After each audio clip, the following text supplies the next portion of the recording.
그래서 오늘은 성령님에 대해서 말씀을 나누고자 합니다. 성령님에 대해서 우리가 오늘 말씀을 나누는 목적은 우리가 이 말씀을 듣고 믿게 되면 마음에 소원이 일어나는데 어떤 소원이냐? 나도 그 성령 꼭 받아야겠다. 이런 소원이 일어나요. 이렇게 되면 오늘 말씀에 은혜를 받은 거예요. 오늘 말씀을 듣는 모든 분들에게 나도 세상에 어떤 것보다 그 성령 받아야겠다. 나는 소원이 생기는 놀라운 축복의 시간 되길 부탁을 드립니다. 보혜사가 무슨 뜻입니까? 보자는 도울보, 해자는 은혜해, 사자는 스승사예요. 그래서 이걸 그대로 설명을 하면 성령님은 우리를 보호하시고 우리를 지키시고 우리를 가르치시는 분이다. 그래서 보혜사 성령이에요. 하나님이 친히 우리와 함께 하시면서 우리를 보호하시고 우리를 지키시고 우리를 가르치신다는 것이죠. 그러니까 여러분의 행위가 필요가 없는 거예요. 왜? 여러분이 약속을 믿고 성령을 구하여 받으면 그 성령이 우리에게 오셔서 우리를 지키시고 우리를 보호하시고 우리를 가르치신다는 것입니다. 그러니까 걱정할 필요가 없는 거예요. 그래서 우리에게 필요한 것은 내 결단이나 내 신념이나 내 노력이나 내 열심이 아니라 성령님이에요. 그래서 복음이라고 하는 거예요. 내가 하는 것이 아니라 성령의 도우심으로 구원을 받기 때문에 그렇습니다. 자, 첫 번째 말씀 한번 크게 읽어봅시다. 시작.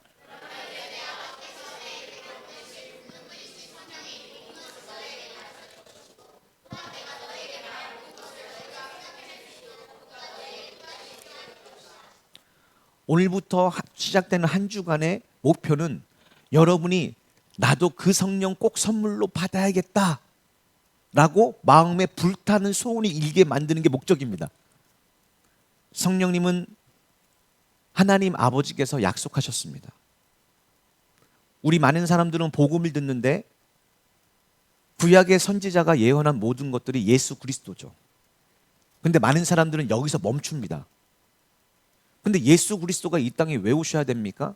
그것은 단 한 가지의 목적이에요. 세상 끝날까지 하나님께서 우리와 함께 하시기 위해서요. 그러면 어떤 방법으로 세상 끝날까지 우리와 함께 하십니까? 그것이 바로 예수님과 성령님에 대한 비밀이에요. 그런데 많은 사람들은 예수님의 죽으심과 부활하심과 다시 오심만 믿어요. 근데 예수님이 이 땅에 오심과 죽으심과 부활하신 목적은요, 세상 끝날까지 우리와 함께 하시기 위해서요. 이것을 다른 성경에서는 뭐라고 하냐? 하나님 우편에 가서 아버지께서 약속하신 성령을 받아 우리에게 부어주시기 위해서요. 근데 누구에게 부어주십니까? 이것을 바로 은혜라고 하죠. 은혜를 부어주시는 거예요. 그러면 예수님은 누구에게 약속한 성령을 부어주십니까? 누구에게 주신다고 써 있어요? 예수님 말씀에 순종하는 자들에게 약속한 성령을 부어준다고 요한복음 14, 15, 16장에 써 있다고 제가 가르쳐 드렸습니다. 성령의 은사가 나타나는 목적이 뭐예요? 우리를 변화시키기 위해요. 우리를 변화시켜서 우리의 성품이 예수 그리스도의 인격이 되게 하기 위해서요. 그게 구원입니다. 그게 구원이에요. 그러니까 우리의 목표점은 은사가 아니라 변화예요. 능력이 아니라 성품이에요. 열매예요. 자, 어쨌든 예수님이 이제 십자가에 달리기 전에 제자들에게 가르쳐 줍니다. 성령님을 너희에게 보내줄 것이라는 것을 가르쳐 줘요. 그 성령님은 어떤 분입니까? 돕는 분이세요. 무엇을 도우십니까? 우리에게 오셔서 우리를 가르쳐 주십니다. 여러분의 삶은 모든 것은 배워야 돼요. 왜? 순간순간마다 내가 어디로 가야 할지, 무엇을 해야 할지를 모를 때가 너무나 많죠.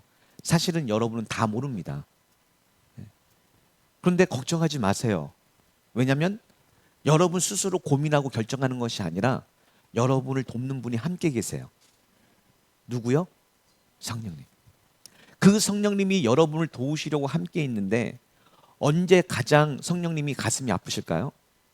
여러분 혼자 고민할 때, 여러분 혼자 고민하고 잠도 못 자고 할 때 성령님은 속에서 탄식하시는 거예요. 얘야, 왜 너는 고아처럼 왜 혼자 그렇게 고민하고 있니? 내가 도와줄게. 내가 너와 함께 할게. 두려워하지 말아라. 놀라지 말아라. 나는 전능하신 하나님의 능력이란다. 내가 너를 도와줄 테니 내게 물어라. 나를 의지해라. 나를 신뢰해라. 이렇게 말씀하고 계신 것이죠. 그럼에도 불구하고 이 시대에 오직 하나님의 은혜로 말미암아 구원 받는다고 말은 하지만 그 은혜의 선물이신 성령은 구하지 않는다는 거예요. 그 성령을 의지하지 않는다는 거예요. 그래서 매일 실패하고 죄를 지으면서도 하나님의 은혜를 찬양하고 있는 거예요. 그것은 어린아이 수준의 믿음이라고 바울은 가르치고 있습니다. 이제 우리는 어린아이 신앙에서 벗어나서 장성한 분량이 돼야 됩니다. 그러기 위해서는 우리에게 찾아오신 교사 되신 성령님께 배우셔야 되는 거예요. 배우셔야 되는 거예요. 그러면 성령님의 그 가르침을 배울 때 성령의 능력이 공급됩니다. 아멘. 아멘. 예, 아멘. 자, 그래서 오늘 또 우리가 계속해서 말씀을 읽을 때 여러분 마음에 어떤 소원이 넘쳐야 된다고요? 나도 그 성령 꼭 받고 싶다. 받긴 받되 충만하게 받고 싶다. 받는데 세례를 받고 싶다. 예, 그래서 나도 한번 그런 체험과 간증을 갖고 싶다. 이게 여러분 소원이 돼야 돼요. 이것을 가진 자들과 갖지 않은 자는요, 신앙생활이 하늘과 땅 차이입니다. 땅 차이예요. 다시 한번 말씀을 시작하기 전에 여러분에게 강조합니다. 신앙생활은 내 스스로의 의지와 노력으로 하는 것이 아닙니다. 신앙생활이란 예수님을 신뢰하고 의지하는 거예요. 그래서 예수님만 의지하고 예수님만 신뢰하고 그분의 말씀에 순종하고자 할 때 그 예수님이 우리에게 성령을 부어 주셔서 성령이 그 모든 것을 가르쳐 주시고 또한 우리를 인도해 주시며 우리가 순종하고자 할 때 그 순종할 수 있는 지혜와 능력도 부어 주신다. 그러니까 다 하나님의 선물이죠. 그런데 이 진리를 모르면요, 우리 힘으로 할 수 있는 건 하고 할 수 없는 건 안 하는 거예요. 어떤 유명한 목사님이 설교를 하시는데 여러분 원수까지도 사랑하고 용서해야 됩니다. 이번 명절에 원수까지도 사랑하고 용서하고 축복하는 역사가 여러분 삶에 일어나길 원합니다. 그래야 하나님이 우리가 예수님의 그 사랑으로 원수를 용서하고 그를 축복했을 때 마지막 심판 때 하나님이 나를 용서하고 축복하십니다 라고 가르쳤단 말이에요. 그랬더니 이 앞에 앉아있는 많은 사람들이 속으로 어떻게 생각하느냐, 에휴 저거는 그냥 예수님의 가르침이지 어떻게 원수를 용서하냐, 당신은 할 수 있냐 라고 반문을 하는 것이죠. 맞습니다.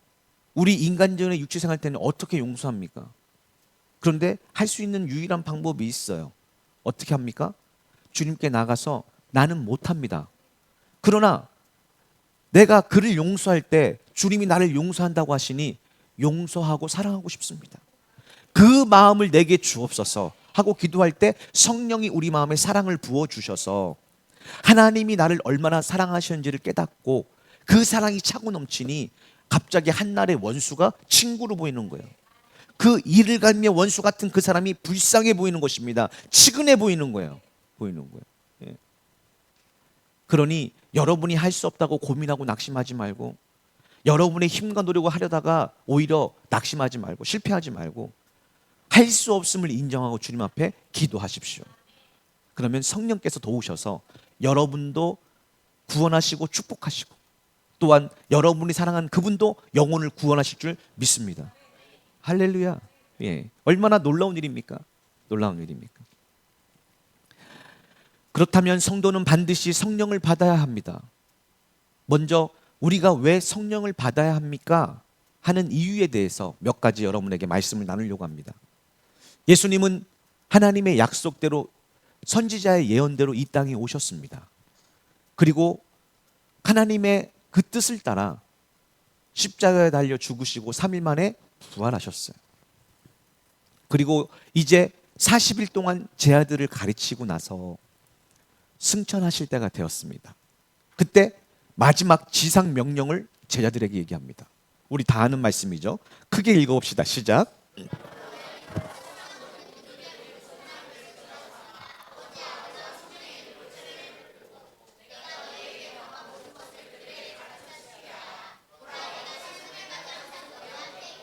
아멘. 이것은 예수님을 따르는 제자들에게 말씀하신 것이고 동시에 예수님의 제자로 살기를 원하는 우리에게 말씀하시는 거예요. 그러니까 교회를 다니고 예수를 믿는 모든 사람에게 마지막으로 하시는 지상 명령입니다. 자, 여러분을 부르셨고 이제 여러분이 주님의 명령을 받았습니다. 그 명령은 무엇이냐? 첫 번째, 가셔야 되는 거예요. 우리가 믿는 그리스도교는 세상에 나아가서 주님의 사랑으로 섬기는 것입니다. 그 사랑을 삶으로 증거하는 거예요. 그러기 위해서는 가셔야 됩니다. 가셔야 돼요. 실패하더라도 가세요. 가셔야 됩니다. 예. 왜 가셔야 됩니까? 세상 모든 민족의 사람들을 제자 삼기 위해서요. 그러니까 여러분이 가정에 가는 목적이 무엇입니까? 친척으로 가는 목적이 무엇입니까? 직장으로 가는 목적이 무엇입니까? 학교에 가는 목적이 무엇입니까? 제자 삼기 위해서요. 어떤 사람들을요, 여러분이 가서 거기서 주님의 사명을 가지고 가면 사람을 붙여주는데 누구를 붙여주느냐? 미끼로 작전된 자가 붙기 시작합니다. 가정에서, 친척에서, 친구들 관계에서, 직장에서, 삶의 자리에서 다가 아니라 그 중에 미끼로 작전된 자들을 붙여주시는 거예요. 그래서 그들이 우리에게 와서 복음에 대하여, 믿음에 대하여, 신앙에 대하여 고민을 털어놓고 상담을 받기 시작하는 것이 대부분 이제 제자 삼는 것의 시작입니다. 그러면 제자를 삼는다는 것은 무엇입니까? 그들에게 세례를 베푸는 거예요. 세례를 줘야 됩니다. 무엇으로요? 물과 성령으로요. 그래서 여러분이 먼저 물과 성령으로 거듭나셔야 되는 거예요. 그리고 세례를 받은 사람들 이제 뭘 해야 되느냐? 20절에 보니까 주님께서 명하신 모든 것을 가르쳐 지키게 해야 돼요. 이게 바로 우리의 사명입니다. 사명이에요. 그래서 우리 모든 성도는 노는 자가 없어야 돼요. 열심히 삶을 살아야 됩니다. 왜? 그 삶의 자리에서 주께 구원받기로 작정된 사람을 만나게 하시기 때문이에요. 이 모든 것을 우리가 감당할 때 어떤 약속이 성취되느냐? 주님이 우리와 함께 하세요. 여기에서 함께 하시는 거예요. 근데 많은 사람들은 주님 함께 해주세요, 함께함을 믿습니다 하는데 삶을 보면 말씀과 다른 거예요. 사랑하는 여러분, 주님과 함께 하고 싶습니까?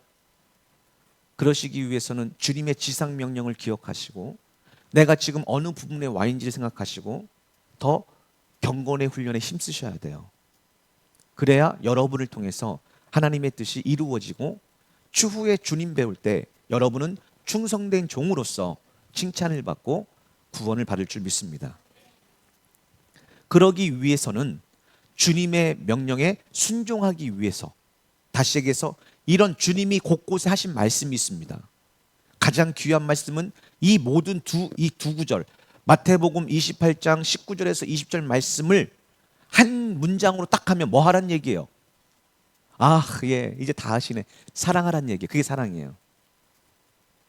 우리 인간적인 사랑은 내 생각과 마음에서 나온 것들을 섬기면서 기뻐하는 겁니다. 그건 내 사랑이에요. 거기에는 생명이 없습니다. 그런데 저것을 행하는 사람은요, 그게 바로 서로 사랑하는 거예요. 그게. 그래서 교회가 저것을 행할 때 서로 사랑하는 거예요. 그래서 날마다 구원받는 자가 늘어나는 것입니다. 늘어나는 거예요. 자, 그러면 이 명령에 순종하기 위해서 우리는 어떻게 해야 됩니까? 준비되셔야 돼요. 저는 지금도 하나님의 저 명령을 마음에 품고 선교의 꿈을 가지고 또 목회의 꿈을 가지고 사역을 시작하는 많은 분들이 실패하는 것을 봅니다. 왜 실패합니까? 준비가 안 된 거예요. 분명히 사명은 받았고 말씀은 믿었는데 그 사명과 사역에 합당한 준비는 안 된 겁니다. 왜냐? 저 말씀을 하실 때 여러분 보고 하라는 것이 아니었다는 것이죠. 여러분이 순종하면 성령의 능력으로 할 수 있도록 도우신다는 것이죠.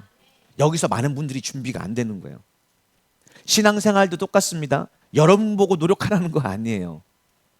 성령을 받으면 성령을 따라 순종하게 되고 성령을 따라 순종하면 하나님이 일하십니다. 예. 이게 신앙생활이에요. 다시 한번 강조해서 얘기합니다. 저렇게 곳곳에 나온 하나님의 명령을 많은 사람들이 은혜를 받고 믿어서 이제 순종하려고 할 때 실패하는 이유가 뭐냐? 내가 하려고 하는 거예요. 그러나 성경은 한 번도 여러분 보고 하라고 하지 않았습니다. 기다리라고 얘기해요. 자, 한번 읽어볼까요? 자, 시작.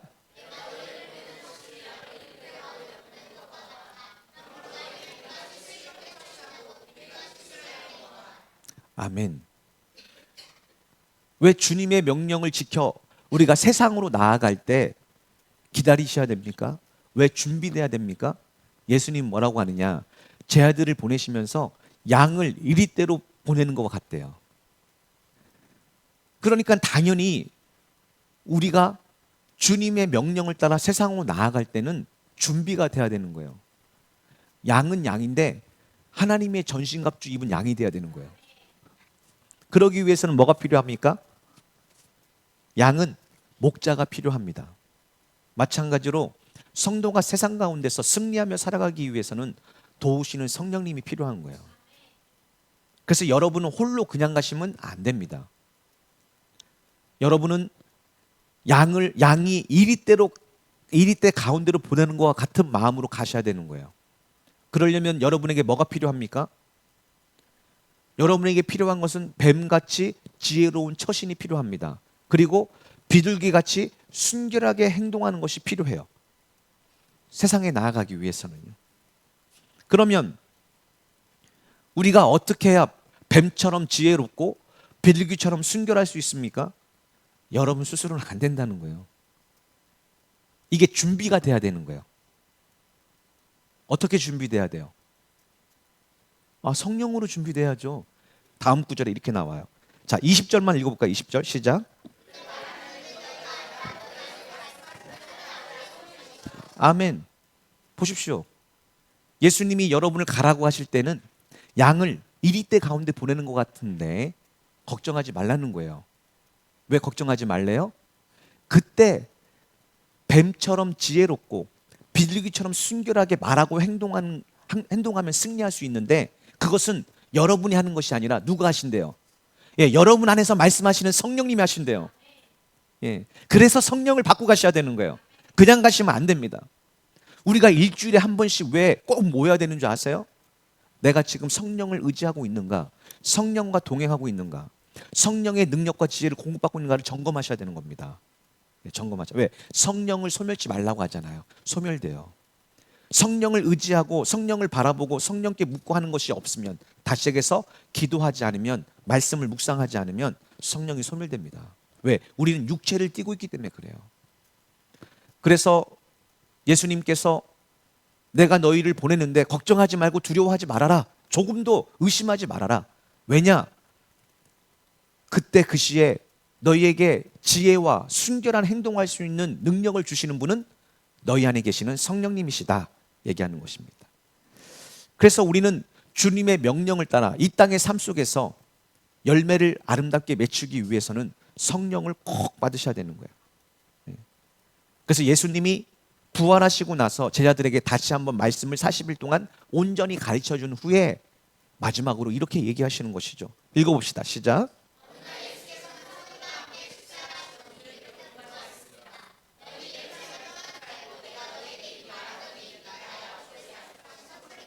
아멘.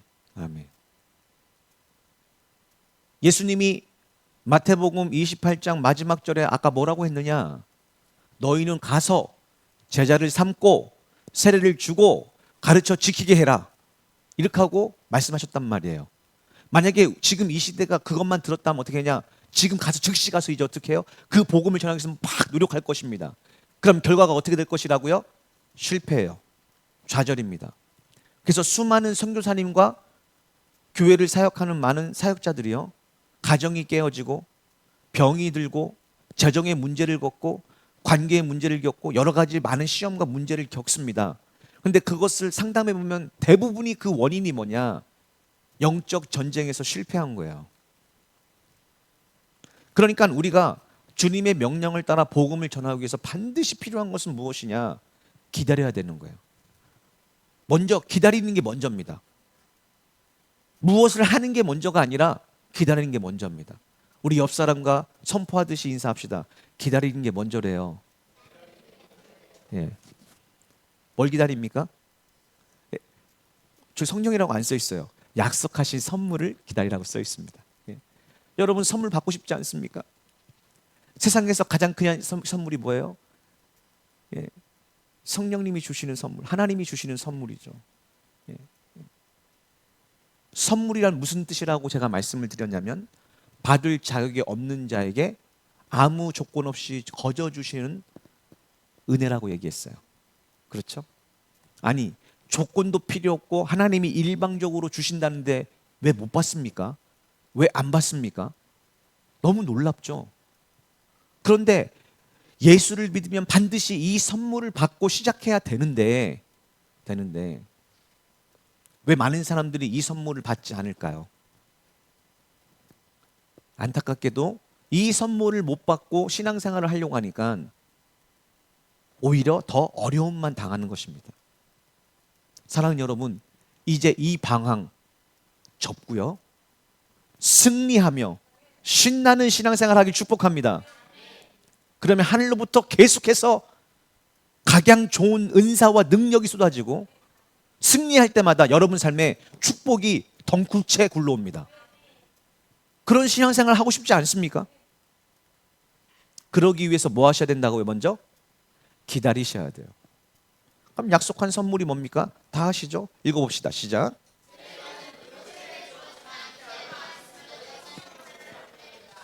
아멘. 단순히 성령을 받는 게 아니라 성령의 세례를 받게 될 것입니다. 회개하고 성령의 세례를 받으면요, 하나님의 놀라운 축복의 메시지와 여러분을 향한 하나님의 놀라운 사명과 비전과 또 앞으로 이뤄질 일들에 대해서 말씀하기 시작합니다. 그리고 그것을 준비시키시고 그것에 필요한 모든 은사와 능력을 공급해 주십니다. 이게 진짜 믿음의 삶인 거예요.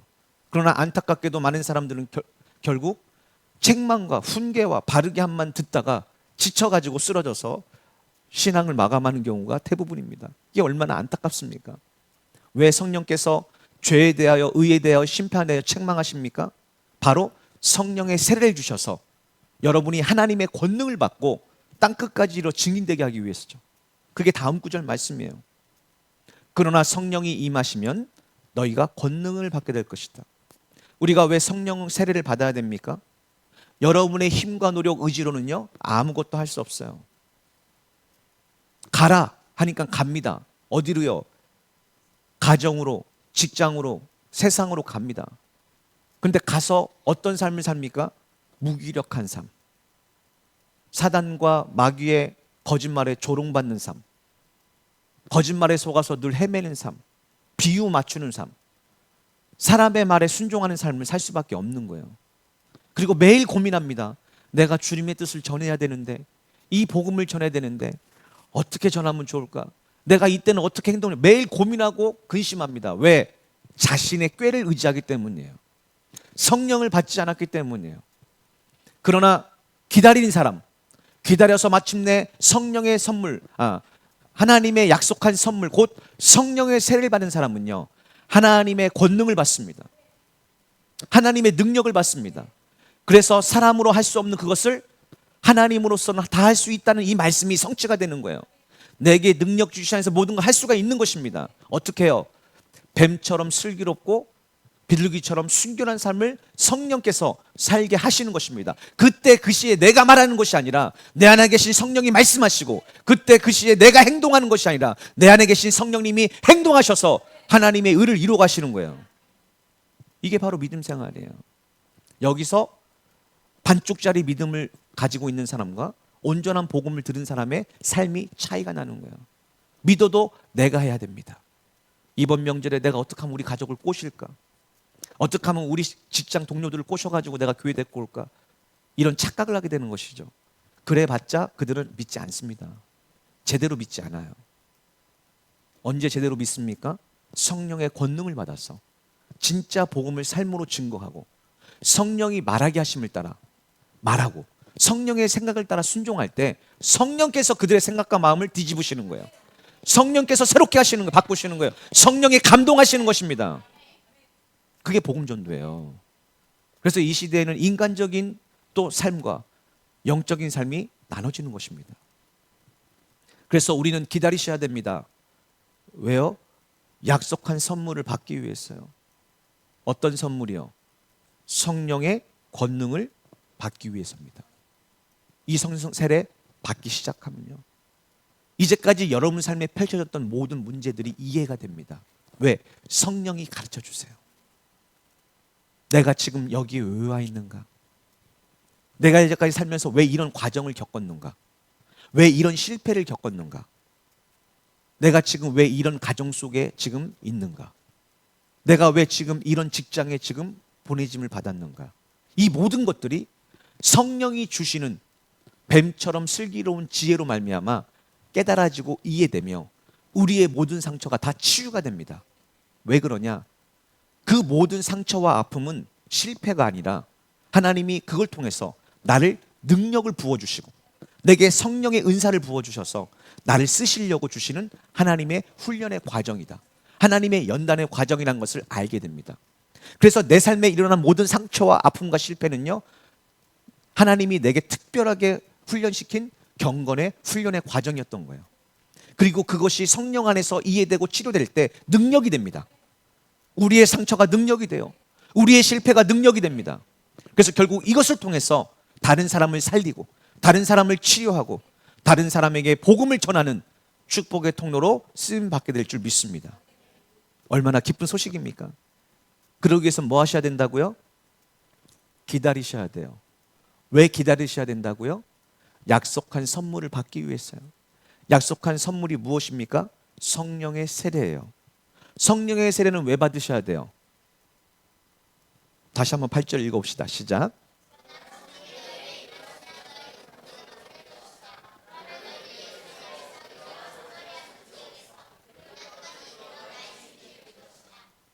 여러분 스스로 증인이 되는 게 아닙니다.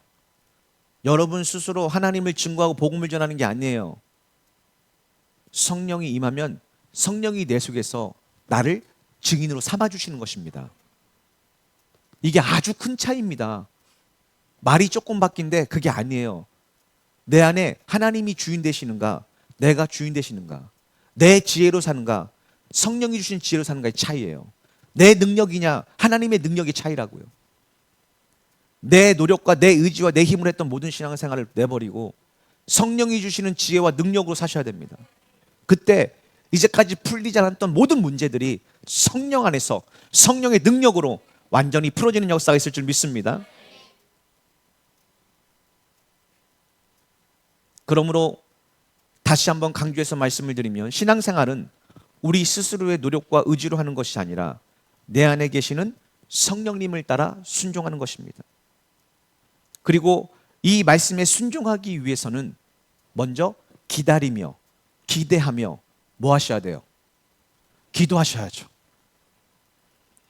왜 성령을 받으면 그런 놀라운 일들이 일어납니까? 왜 성령을 받아야 됩니까? 우리가 다 아는 말씀인데 오늘 말씀의 주제에 따라 한 곳씩 제가 읽으면서 말씀을 마무리 짓겠습니다. 주님께서 성령을 우리에게 주시면 우리 마음에 새 마음을 주십니다. 그리고 새 정신을 넣어주세요. 이렇게 되는 순간부터 어떤 일이 아니냐? 딱딱하게 돌같이 굳은 우리 마음이 제거됩니다. 무엇으로요? 성령의 능력으로요. 우리 많은 사람들은 사랑하지 못하고 이기적인 나를 또 매일 쾌락을 쫓으며 또 죄를 쫓는 나를 고치기 위해서 어마어마하게 노력합니다. 그런데 그것은 성경은 내 마음과 내 의지와 내 열심을 할 수 없다는 거예요. 누가 그 마음을 제거해 주십니까? 성령님이요. 예.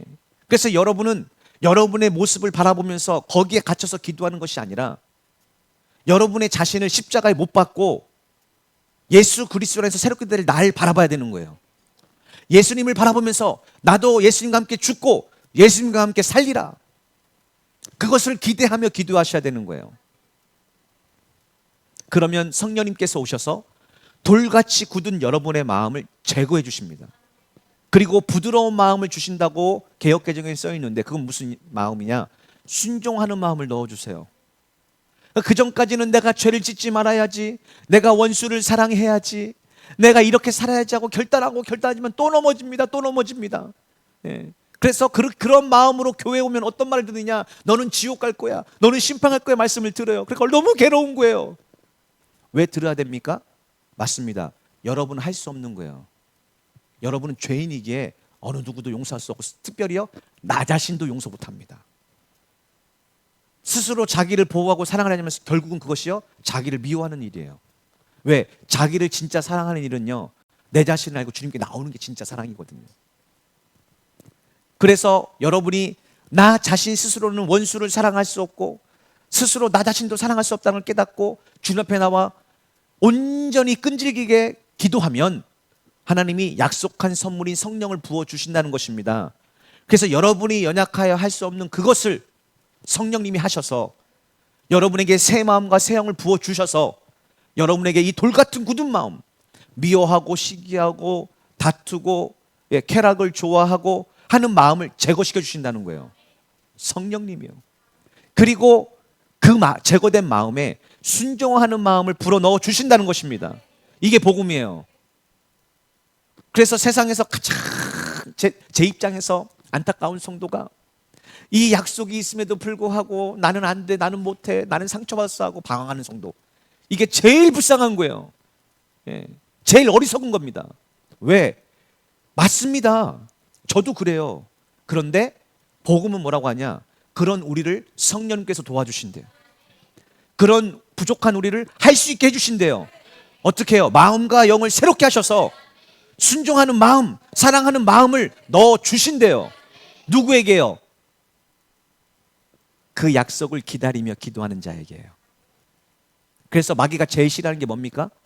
기도하는 거예요. 왜? 기도하면 약속이 이루어지니까. 다 허락하는데, 다 용서하는데 기도하는 만큼은 용서 못합니다, 마귀가요. 그래서 여러분 생각과 마음에 다른 건 다 모르겠는데 기도회는 못 나가게 하는 거예요. 어떤 핑계, 왜? 기도회 나가면 은혜 받고 기도하면 어떻게 해요? 성령 받아서 새로워지기 때문에. 마귀가 그것을 허락을 안 하는 거예요. 그걸 빨리 깨달으셔야 돼요. 다시 한번 얘기합니다. 나는 몸이 아프고 피곤해서 기도 못해요. 아니요. 기도 안에서 피곤하고 아픈 거예요. 말씀과 교통하고 동행하면요, 그래서 내가 맡겨진 그 작은 사명을 순종하려고 나가면요, 치유의 광선이 외양간에서 송아지가 뛰듯 확 잃어버리는 거예요. 근데 이걸 경험 못합니다. 왜요? 육신에 매여가지고 나는 아프니까, 나는 피곤하니까 못한다는 거예요. 아니요. 기도하지 않아서 못하는 거예요. 꼭 기억하십시오, 여러분. 꼭 기억하십시오. 여러분 중에 오늘 이 말씀을 듣고 자신의 신앙에서 지금 가장 필요한 것이 무엇인지를 깨닫게 하기 위해서 오늘 말씀을 드립니다. 그리고 이 말씀을 통해서 지금 내게 가장 필요한 것이 무엇인지를 깨닫는다면 여러분은 조만간 약속한 성령의 세례를 받게 될 줄 믿습니다. 네, 믿습니다. 복음이란 무엇이냐? 먼저 자신의 죄인됨을 철저히 깨닫고 주님 앞에 나와 인정하며 회개하는 거예요. 여기서 시작되는 거예요.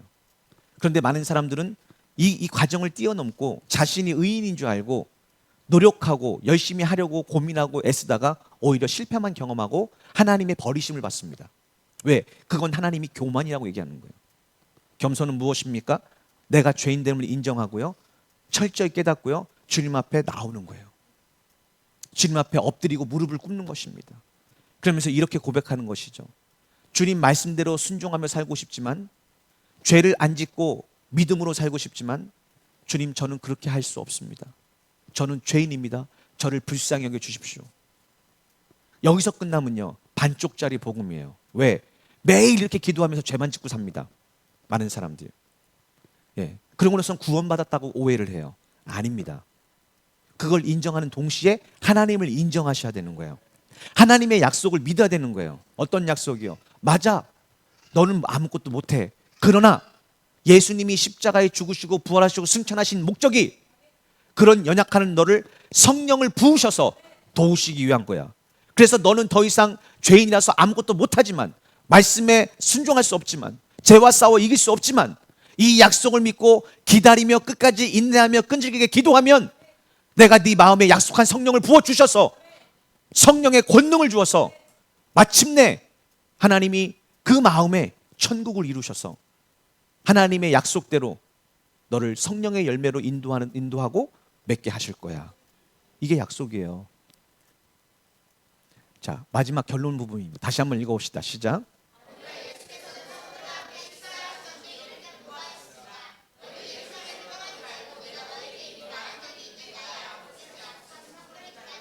아멘. 이게 신앙의 첫 걸음이에요. 많은 사람들이 여기서 실패합니다. 왜? 사단이 내가 있어야 될 기도의 자리에서 내가 해야 될 기도를 못하게 만듭니다. 이게 사단의 첫 번째 공격이에요. 그래서 약속한 성령을 받지 못한 채 인생을 허비하게 만듭니다. 그러나 약속한 성령을 받고 시작하면요, 하나님께서 계속해서 여러분을 훈련시키셔서 점점점 자라나게 하시고 점점점 주님께서 여러분을 세우는 역사가 일어나기 시작합니다. 이래요. 여러분 기억하십시오. 이 신앙은요, 내가 무엇을 열심히 하는 것이 아니라 먼저 약속한 선물을 받는 것부터 시작이 됩니다. 그리고 이 약속을 받았다면 어떤 일이 일어나느냐, 함께 읽어봅시다. 시작.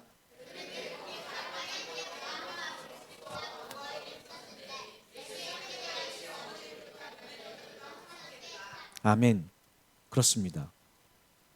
다락방에 모여서 마음을 같이하여 한 마음으로 계속 기도하고, 이 한 마음은 어떻게 됩니까? 예수 그리스도를 머리로 하고 그분이 주시는 말씀 안에서 한 마음이 되는 거예요. 예. 그래서 교회는 마지막 때가 될수록 모이기에 힘써야 됩니다. 왜냐? 약속한 성령은 교회 위에 부어주시는데 누구에게 부어주시느냐? 한 마음으로 기도하는 사람에게 부어주시는 거예요. 그래서 간구하기를 힘썼습니다. 결국 이들은 어떻게 됐습니까? 열흘이 지난 오순절에 약속한 성령을 받고 그때부터 복음을 전하기 시작했습니다. 그랬더니 믿는 자가 3,000명, 놀라운 부흥을 경험하게 됐습니다. 지금 저희 교회가 매우 미약하죠. 그러나 저는 분명히 확신합니다. 우리가 끈질기게 졸라대며 함께 모이기에 힘쓰며 한 마음이 되어 기도하기를 포기하지 않고 약속을 믿고 기도한다면 초대교회에 있었던 그 역사처럼 반드시 여러분 가운데 성령의 세례가 임하게 될 것입니다. 그리고 그 성령을 권능을 받는 그 시점부터 하나님은 부흥을 경험하게 하셔서 땅 끝까지 이르러 증인된 사역을 할 수 있도록 우리를 사용하실 것입니다. 이 기간은 그것을 위해서 우리를 훈련시키시고 준비시키시고 또 기도로 우리를 인내하게 만드시는 과정이라고 저는 확신합니다. 우리가 할 수 있는 것은 그 하나님을 신뢰하는 믿음으로 모이기에 힘쓰며 한 마음으로 기도하는 것입니다. 그때 여러분은 하나님의 나라를 위해서, 영광을 위해서 기도했지만 여러분의 가정과 여러분의 삶은 저절로 하나님의 축복으로 채워질 것입니다. 그렇습니다. 저희 교회는 지금 이 약속을 붙잡고 여전히 모이기에 힘쓰며 기도하고 있습니다. 물론 여러분의 삶의 자리가 있습니다. 여러분은 그 삶을 살아내셔야 돼요. 그리스도인으로서 아름답게 성실하고 정직하게 잘 살아내셔야 됩니다.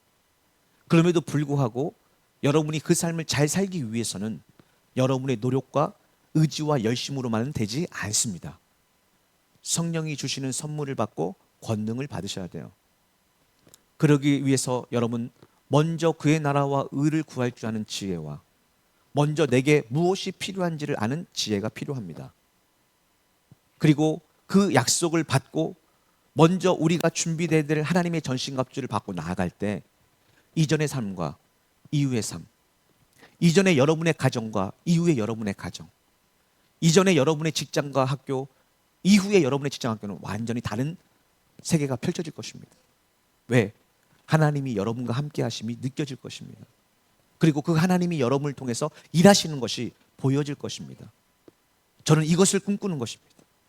바라기는 이번 이 가을, 2024년도 이 가을에 여러분의 인생이 성령을 따라 성령 안에서 성령으로 말미암아 완전히 새로운 삶이 시작되는 축복된 그런 시기가 되기를 예수님 이름으로 기도합니다. 기도하시겠습니다.